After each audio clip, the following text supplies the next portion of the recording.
Hi friends, every day ಯಾರೆಲ್ಲ different ಆಗಿರೋ breakfast ಅಥವಾ ಸ್ನ್ಯಾಕ್ಸ್ ಕೇಳ್ತಾ ಇದ್ದೀರಾ, ಇಲ್ಲ ಡಯಟಲ್ಲಿದ್ದೀರಾ ಅಂಥವ್ರಿಗೋಸ್ಕರ ಒಳ್ಳೆ ಲೋ ಫ್ಯಾಟು ಒಳ್ಳೆ ಹೈ ಪ್ರೋಟೀನ್ ಇರುವಂಥ ರೆಸಿಪಿ.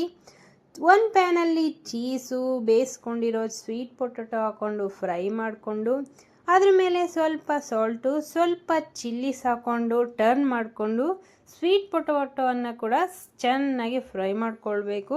ಚೀಸ್ ಅಂತೂ ಕ್ರಿಸ್ಪಿಯಾಗಿ ರೆಡಿ ಆಗಿಬಿಟ್ಟಿರುತ್ತೆ. ಎಗ್ಗು ಇಷ್ಟ ಇರೋರು ಸೇರಿಸ್ಕೊಳ್ಬೋದು, ಇಷ್ಟ ಇಲ್ಲದೆ ಇರೋರು ಸ್ಕಿಪ್ ಮಾಡಿಕೊಂಡು only cheese and sweet potato ತಿನ್ಕೊಳ್ಬೋದು. ಎಗ್ ಮೇಲೆ ಸ್ವಲ್ಪ ಪೆಪ್ಪರು, ಸ್ವಲ್ಪ ಸಾಲ್ಟು, ಕೊತ್ತಂಬರಿ ಸೊಪ್ಪು ಸೇರಿಸ್ಕೊಂಡ್ರೆ ಒಳ್ಳೆ ರೆಸಿಪಿ ರೆಡಿ ಆಗುತ್ತೆ. ಇದನ್ನು ಯಾರು ಬೇಕಾದರೂ ತಿನ್ಬೋದು. ಹೈ ಪ್ರೋಟೀನು ಲೋ ಫ್ಯಾಟ್ ಇರುವಂಥ ರೆಸಿಪಿ ಇದು. ಚೀಸ್ ಹಾಕ್ಕೊಂಡಿರೋದ್ರಿಂದ ಸಖತ್ ಟೇಸ್ಟಿಯಾಗಿರುತ್ತೆ. ನೀವು ಕೂಡ ಟ್ರೈ ಮಾಡಿ. ವಿಡಿಯೋ ಇಷ್ಟ ಆದರೆ ಲೈಕ್ ಮಾಡಿ, ಸಬ್ಸ್ಕ್ರೈಬ್ ಆಗಿ. Thank you.